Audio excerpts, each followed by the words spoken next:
Hello বন্ধুরা, welcome back to my channel. আমার চ্যানেলে তোমাদের অনেক স্বাগত, অনেক ভালোবাসা জানিয়ে আজকে একটা নতুন ব্লগ শুরু করছি। তো আজকে রান্না বান্না হচ্ছে ইলিশ মাছ। হ্যাঁ, ঠিকই শুনেছ তোমরা, তোমাদের দাদাভাই আবার আজকে ইলিশ মাছ নিয়ে এসছে। তো এটাই রান্না হবে। তো সেদিনের তুলনায় আজকের মাছটা ছোট, ওই জন্য 4 পিস নিয়ে এসছে ও মাছ। তো এটাকেই রান্না করব আজকে। মাছটা ধোয়া হয়নি, যেহেতু একটু নরম। ইলিশ মাছ যারা নাও জানো যে নদী থেকে তোলার পর ওটা নরমই হয়ে যায়। এই যে কালকে সবজিটা কাটা ছিল, ওইটা ভাজবো আর কী করবো, ইলিশ মাছের ঝাল করব। তো ভাবলাম আগে মাছটাই ধুয়ে নিই, মাছটা ধুয়ে কেটে নিয়ে রান্নাঘরে গুছিয়ে নিয়ে যাই, তারপর তোমাদের সাথে কথা হবে। তো সেটা ভেবে বাইরে চলে আসলাম।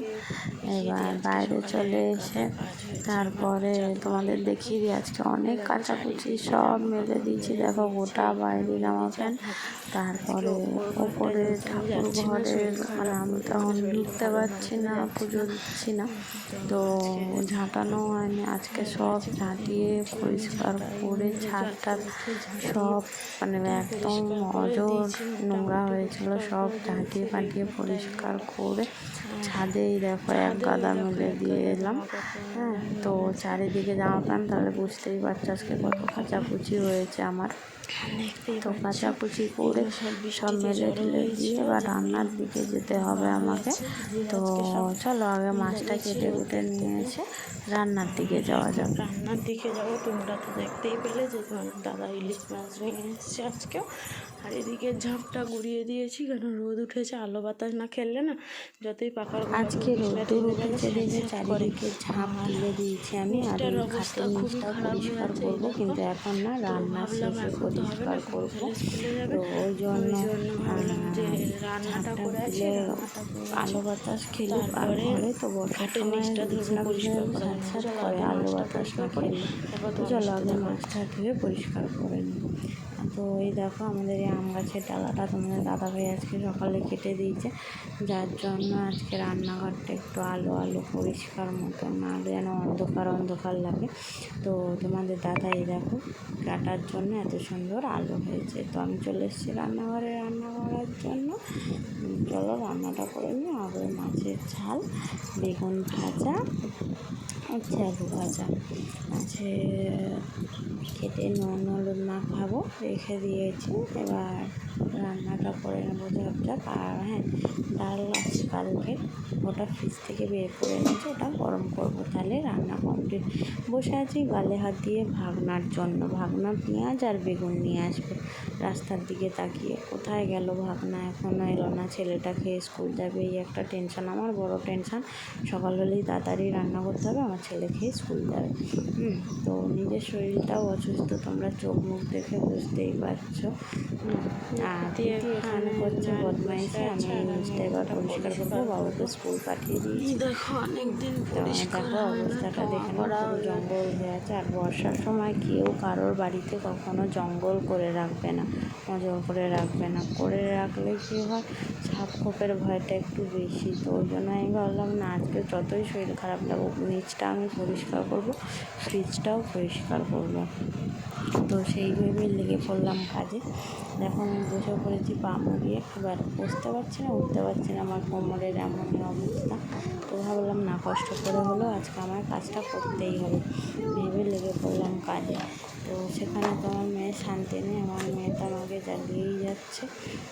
তার জন্য আমি যদি নাতি চুপ করে বই, নাহলে পিঁমড়ে আছে, পিঁমড়ে ধরিয়ে দেবো খুলে। ভিতরে দুটো গামলা ছিল, যেগুলো ঠোঙা আছে, বোলভাং করা আছে, তালি দেওয়া হয়নি, ওগুলো তালি দিতে হবে। তো সেগুলো বাইরে নিয়ে আসলাম। আর এক বালতি ঠোঙা তালি দেওয়া হয়ে গেছে, ওগুলো ছাদে মেলে দিয়েছে, ওটা আর তোমাদের দেখানো হয়নি। তো ছাদে মেলতে গিয়ে আমার অবস্থা খারাপ হয়ে গেছিলো, চোখে মুখে অন্ধকার দেখছিলাম, মাথায় জল দিয়ে তারপর আবার কাজ করতে এসেছি।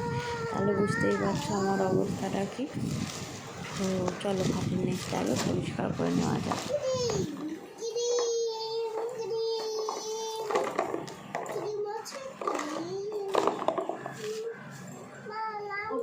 ওপরে বসে আমি এগুলো বের করি আগে। ওঠো নোংরা আছে, অনেক পিঁমড়া আছে, কামড়ে দিবে, পিঁমড়া আছে, কামড়ে দিবে। ওঠো,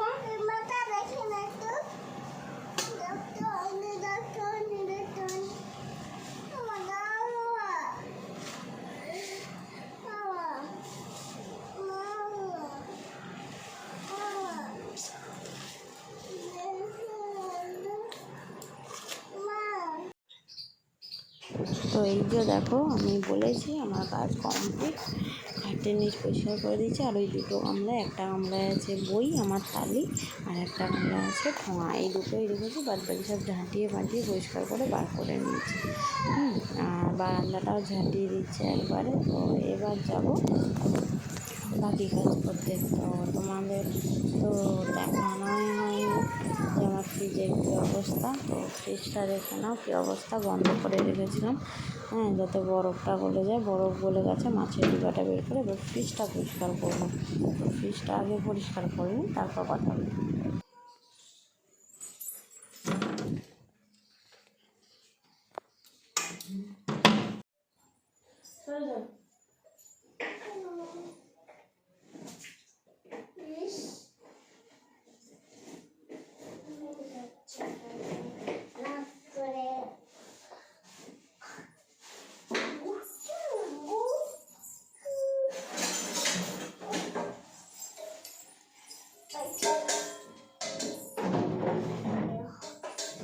ফ্রিজ পরিষ্কার করতে করতে পিটি করছিল বদমাইশি। দেখো, দরজাটা ধরে খুলে খেলছে আর বন্ধ করছে, খেলছে আর বন্ধ করছে। আর আমার ভয় লাগছে জিনিসপত্র সব পড়ে যাবে, ওই জন্য পিটিকে ধরে দিলাম একটা খুন্তির বাড়ি দিতে। পিটি সরে গেল ভয়ে, জোরে মারিনি, আসতেই মেরেছে, ওই জন্য ভয়ে সরে গেল। এবার আমি ফ্রিজটা পরিষ্কার করে নিলাম শান্তিভাবে।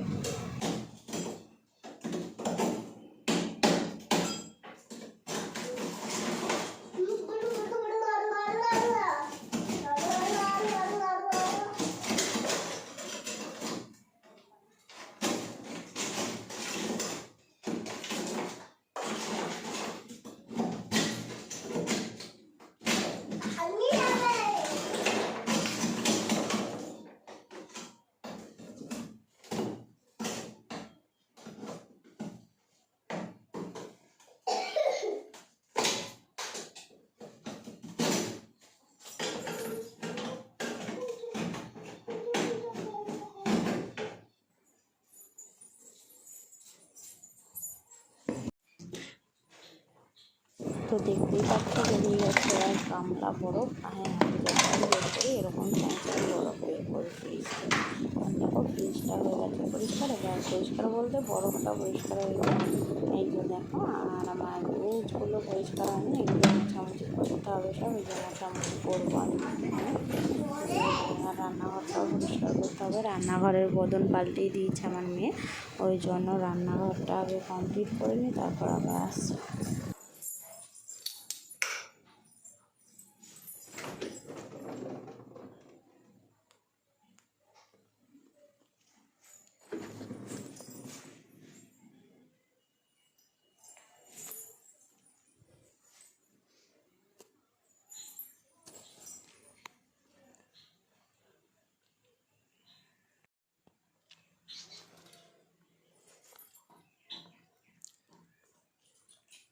পিটি করছিল খেলা, আর আমি গেছিলাম ছাদে। দেখো, ছাদ থেকে এসে পুরো আমি ভেঙে গেছি, মাথা ঘুরছে আমার। তোমরা বুঝতেই পারছো কতটা ভেঙে গেছি, মাথা ঘুরছে, মাথা যন্ত্রণা করছে, মাথায় রোদ লেগে গেছে আমার। রোদ লাগলে মাথা যন্ত্রণা লাগবে, মাথা এত কষ্ট হচ্ছে। হচ্ছে শুয়ে পড়ি, কিন্তু কিছু করার নেই, শুতেও পারছিলাম না। ফ্যানটা, স্ট্যান্ড ফ্যানটা চালিয়ে সামনে একটু বসে পড়েছিলাম। তো বসলেও হবে না, রান্নাটাই তো তোমাদের আজকে দেখানো হয়নি। তো চলো তোমাদেরকে আগে রান্নাটা দেখিয়ে নিয়ে আসি, যতই কষ্ট হোক। তো এই দেখো, আজকে রান্না হয়েছে বেগুন ভাজা আর ইলিশ মাছের তরকারিতে কাঁটা বেছে খেতে পারি না বলে আমার জন্য একটা মাছ ভেজে নিয়েছি আমি। আর এই দেখো, ইলিশ মাছের তেল ঝাল হয়েছে আমাদের। আজকে রান্নাটা আমার খুব ভালো লেগেছে, ইলিশ মাছের তেল ঝাল। দেখে ভালোবাসা অবশ্যই কমেন্ট করে জানাবে। তো ইলিশ মাছের তেল ঝাল, বেগুন ভাজা, আমার জন্য মাছ ভাজা, আর এখানে আছে ডাল, আর তার নিচে আছে উচ্ছে আর পাকা পটল দিয়ে ভাজা। আর এই যে দেখো আছে ঝরঝরা ভাত। তো দুপুরে খাওয়া দাওয়া আজকে এটাই হবে। ভিডিওটা যদি ভালো লেগে থাকে অবশ্যই লাইক কমেন্ট শেয়ার করে দিও, আমার চ্যানেলটাকে সাবস্ক্রাইব করে দিও। আর হ্যাঁ, একটু অনেক ভালোবাসা দিও। কেন, অনেকটাই শরীর খারাপ আমার, তবুও তোমাদের জন্য ভিডিও করছি। আজকেকার মতো টাটা।